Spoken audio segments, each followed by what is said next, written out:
I'm canning roast. How awesome is that? So my husband got them on sale. He got like 3 or 4 roasts and he already cut them up for me. Trimmed off most of the fat. Fat is flavor, I know, but for canning you don't want it full of fat. And so he did all the prep for me, which I love. He's really good at cutting up meat. But so why am I canning roast? Well, for one reason, it was on sale. Never goes on sale hardly nowadays. It was a good price. So I wanted to preserve them, but we don't have any freezer space. But if we did, roasts take up a lot of space. And I love canning meats, not only to be prepared, but just this is so simple to come home from a busy day of work or whatever you're doing and grabbing what you've already canned to make nutritious meals super fast, so you don't have to worry about thawing or planning the night before. You know, you can just come home and be like, what are you in the mood for? If you want soup, you can open your meats and make a pot of soup in like 15 minutes. So that's what I love about it. And I want to show you how simple and easy canning is. Now, with any meats you want to pressure can, I'm using a Presto that my mother gave me when we got married. This was, in fact, I think this is what I used when I was, it's just really old. So I have to make sure that the gasket is not cracked, and sometimes you have to just kind of put a little bit of olive oil around them. So just whatever canner you're using, make sure you know the instructions, because mine is probably different than yours, or you're getting a brand new one and they have probably made them a little bit different by now. I know I have a big, huge canner, which is awesome, but I can't use it inside. It's for bigger jobs. Like we just got together a little bit ago with his parents and his family and did a bunch of tomatoes, and that bad boy is awesome. It holds, I forget how many pints, but it's a lot. I think like 30 some. Anyway, we're just gonna use our Presto today, and all you need to do is have clean mason jars. I like using wide mouth for meats because I think you can get a little bit more in them, and I also think wide mouth is good for pickling, but you don't have to have wide mouth. You can just use whatever you have on hand. Just make sure that there's no nicks, cracks in the lid, because it won't seal. And I just put mine through the dishwasher, so whatever I'm doing in the kitchen that day, I'll put the lids and the jars in the dishwasher to sanitize, bring them out. And Bob now said that you do not have to boil the lids, which was really hard for me not to do because I'm so conditioned to doing that all the time. But why do this step if I don't need to? So I just put them again in the dishwasher and they're ready to go. That's all you need. So for the meat, I just add to the bottom rim. I know this might be a little bit above, but it's not going to be too big of a deal. I just don't want the meat to touch the lid and like rise up so it won't seal. So you just kind of pack it down. For this, I'm kind of just going to leave it plain because I don't know what I'm going to be using it for. So I could be making it for soups, or I could simply just be opening it up and then using it as a side for like making gravy. But I have tons of garlic, so I thought I was just going to add some to each jar. And you usually get 1 pound of meat per pint. For our family, I just do meats and pints. I have done some chicken and quarts, but today I'm just going to do pints. And I don't really know how many pounds he cut up. I'm estimating 12. I don't know, I just claimed 12 quarts just in case. I might need more, I might need less.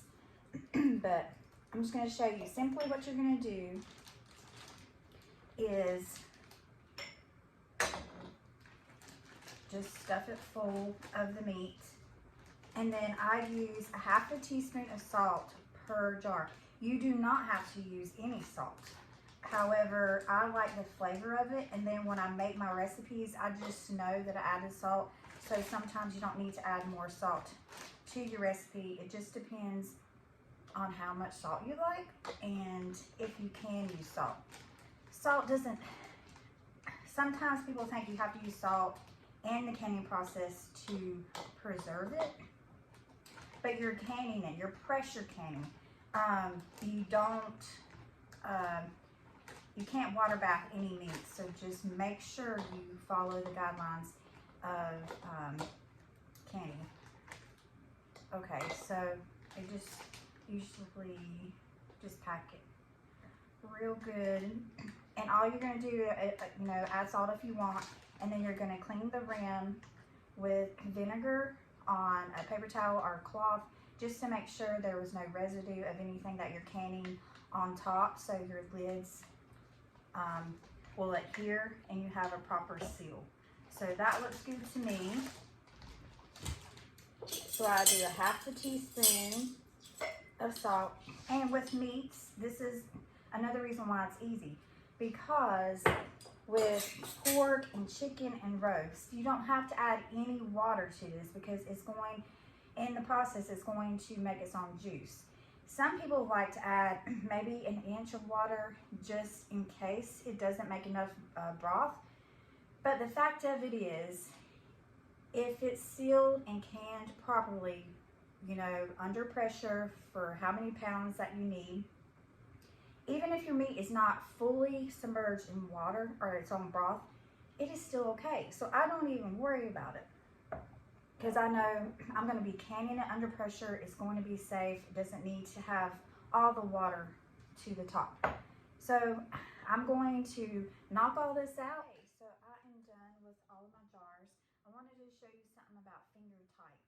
So I wiped the rim with vinegar, added the salt, didn't add any water like I told you, and you want to make sure that you just put the clean lid on and finger tight do the rings.